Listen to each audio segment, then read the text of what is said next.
I'm Therese Marie, and I'm a career coach.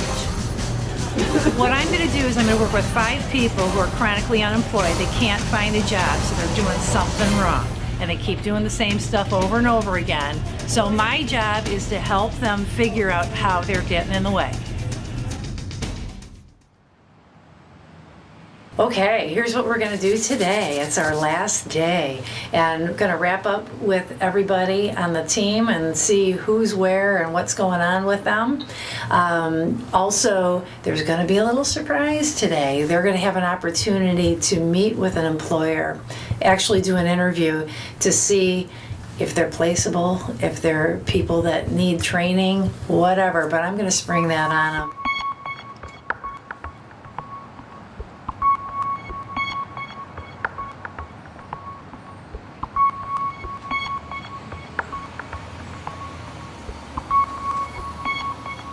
With Jessica, in any case, if you've been fired, you don't really want to talk about the fact that you were fired or why you were fired. You don't want to hide that job. The fact of the matter is, legally or by law, when you contact an employer, they can only say that you worked there for a certain period of time or when you worked there, but they're not permitted to talk about why there was a separation. So when the job ended, that's it. And that's as far as you have to go. Well, the job ended.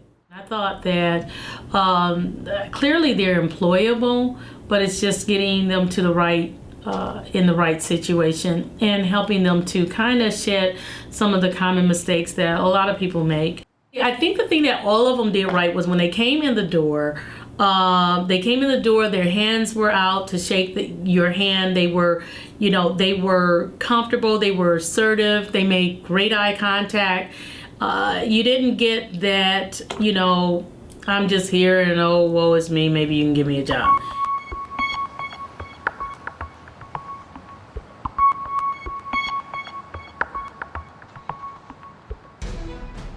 So somebody in this room is going to win a prize for having the most people show up at the Hard Rock Cafe. And Travis, it's you. Pink slip card. Yeah. All right. Yeah. Very nice. Indeed. Now, here's what you're going to find behind door number 1. You are going to go to the shirt box, which is an executive men's clothier. And a gentleman is going to coach you on how to dress for an interview. Nice. So you're going to get some counseling, and you're going to get an item from the store. Travis. Nice to meet you. Welcome to the shirt box. Congratulations, you're the big winner. I know. This is great, very exciting. We're happy to be on board to help you dress for success. Come on over to the table. All right. The first thing to remember, Travis, whenever you're going in for the interview is the first impression is the lasting impression. Exactly. Get noticed, but let your inner confidence take over. Don't let what you're wearing be a distraction to the interviewer. Rather, let it set you aside.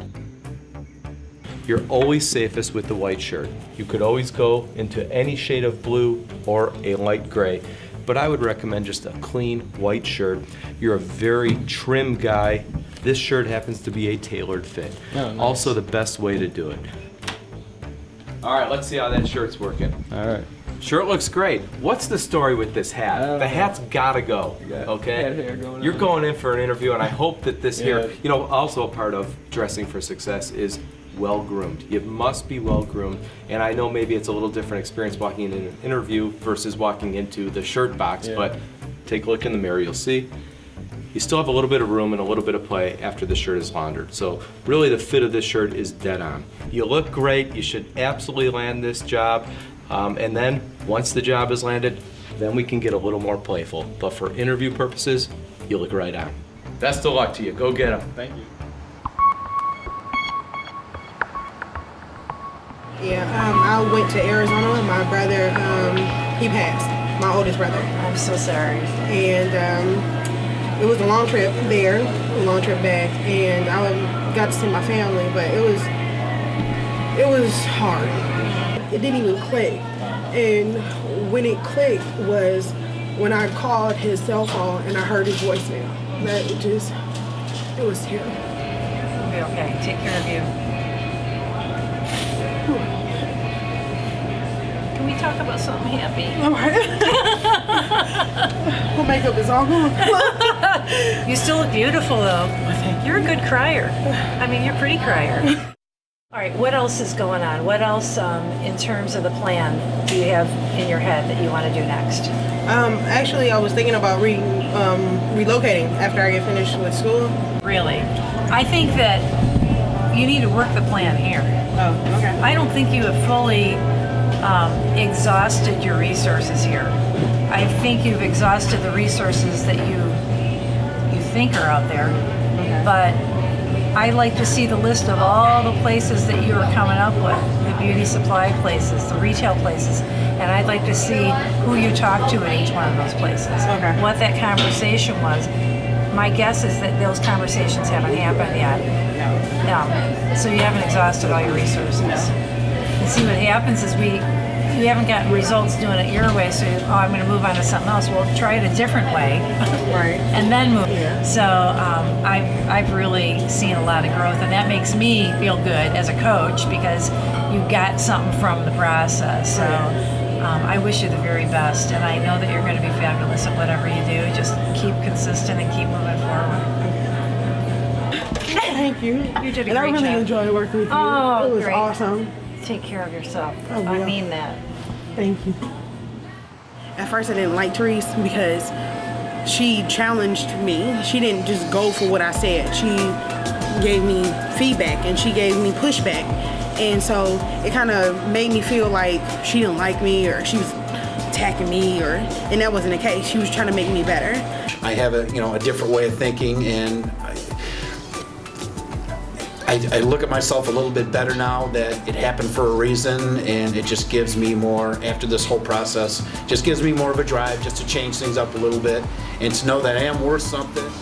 Within the process, I actually went through a deeper level and find out, what I really was about and what I really like to do.